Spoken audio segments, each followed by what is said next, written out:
नमस्कार साथियों, डिजिटल शिक्षा में एक बार फिर आप सभी का स्वागत है।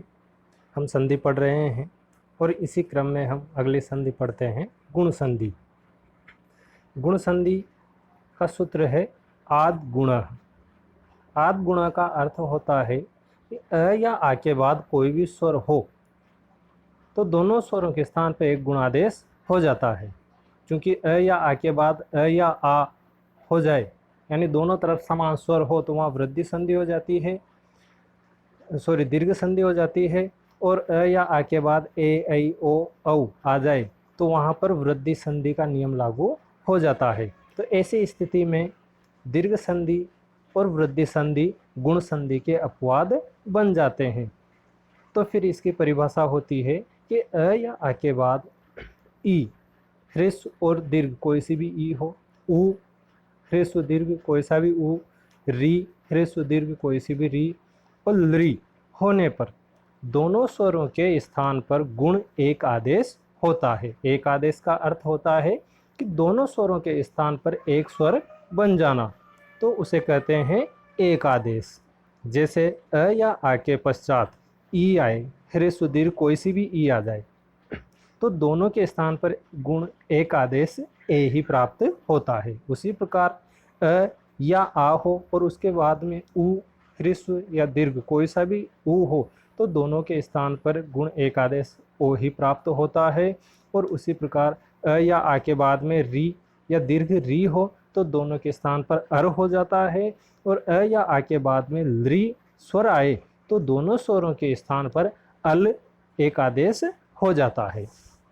और इसी क्रम में हम देखते हैं कि ए अ ए ओ को गुण कहते हैं या इनकी गुण संज्ञा होती है। अर्थात प्रश्न पूछ लिया जाए कि कौन से स्वरों की या कौन से वर्णों की गुण संज्ञा होती है, तो उसी स्थिति में आपका उत्तर होगा अ ए ओ। इन तीनों में से जो तीनों स्वरों की गुण संज्ञा होती है, अर्थात इन तीनों स्वरों को गुण कहते हैं।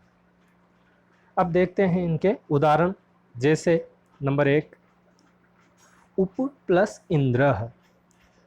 तो यहाँ पर प्लस के पहले प में अ स्वर मिला हुआ है और प्लस के बाद ई स्वर है, तो अ के पश्चात ई स्वर की स्थिति हो रही है। तो दोनों स्थितियों को जब अ और ई दोनों को मिलाएंगे, एक आदेश करेंगे, तो अ और ई के स्थान पर ए ही प्राप्त होता है।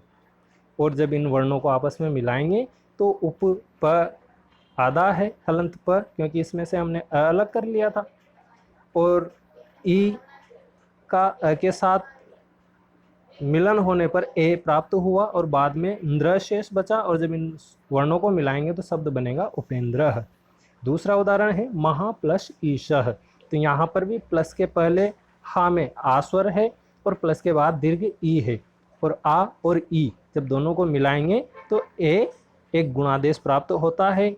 और आ अलग करने के बाद महा में केवल मह शेष रहता है और बाद में श रहता है, और जब इनको मिलाएंगे तो एक ही मात्रा ह में लग जाएगी और शब्द बन जाएगा महेशः। नंबर 3 है सूर्य प्लस उदय है। तो यहाँ प्लस के पहले अ स्वर है और प्लस के बाद में उ स्वर है, तो अ और उ दोनों को जब मिलाएंगे तो इनसे ओ स्वर प्राप्त होता है। और जब इनको मिलाएंगे सूर्य प्लस ओ प्लस दय, ये स्थिति हो जाती है, और जब वर्णों को मिलाएंगे तो शब्द बनेगा सूर्योदय। उसी प्रकार नंबर 4 है गंगा प्लस ऊर्मी। तो यहाँ प्लस के पहले आ स्वर है और प्लस के बाद में दीर्घ उ है, और आ और उ दोनों को मिलाएंगे गुण संधि हो जाएगी तो ओ प्राप्त होगा। और गंग प्लस ओ प्लस र्मी, जब इन वर्णों को मिलाएंगे तो शब्द बनेगा गंगोर्मी। अगला उदाहरण है नंबर 5 देव प्लस ऋषि है। तो यहाँ पर प्लस के पहले व में अ स्वर है और प्लस के बाद री है, और अ और री जब दोनों को मिलाएंगे तो अर प्राप्त होगा। और जब आगे बचा है देव और पीछे है शी, जब वर्णों को मिलाएंगे तो शब्द बन जाएगा देवर्षि। नंबर 6 है वर्षा प्लस ऋतु। तो यहाँ भी प्लस के पहले आ स्वर है और प्लस के बाद में री स्वर है।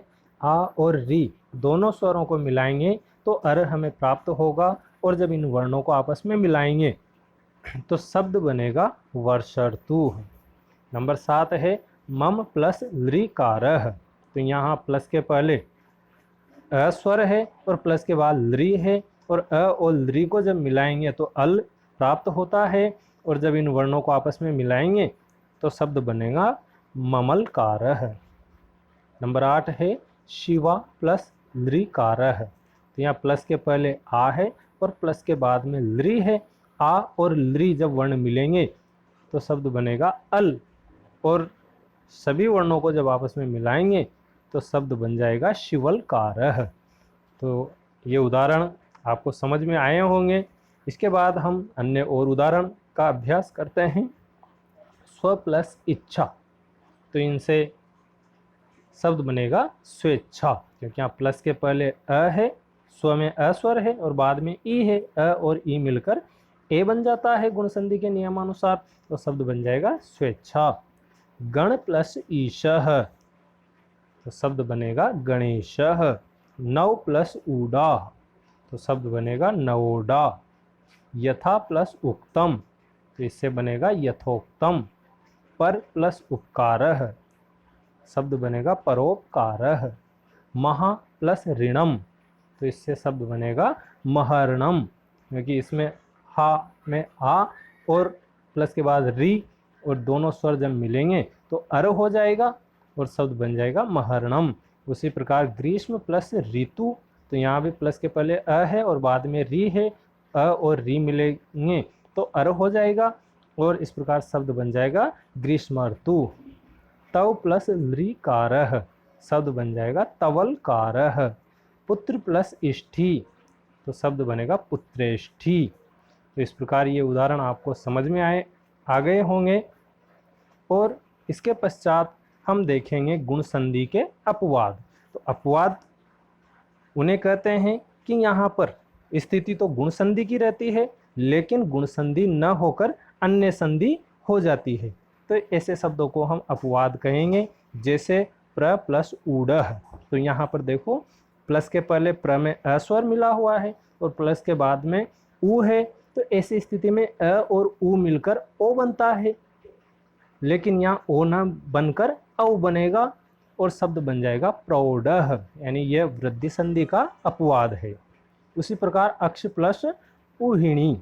यहाँ पर भी अ के बाद ऊ आ रहा है तो ओ होना चाहिए, लेकिन ओ न होकर औ होगा और शब्द बन जाएगा अक्षोहिणी। तो यहाँ पर भी वृद्धि संधि है। अक्षोहिणी एक सेना है, और इस अक्षोहिणी सेना के बारे में हम एक अलग से वीडियो में पढ़ेंगे।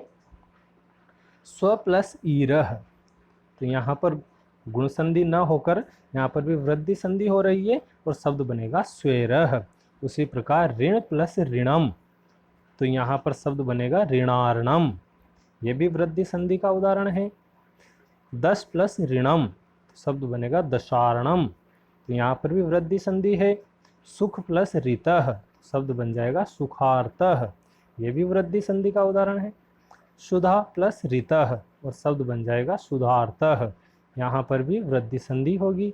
और प्र प्लस ऋच्छति और शब्द बनेगा प्रार्च्छति। ये भी वृद्धि संधि का ही उदाहरण है।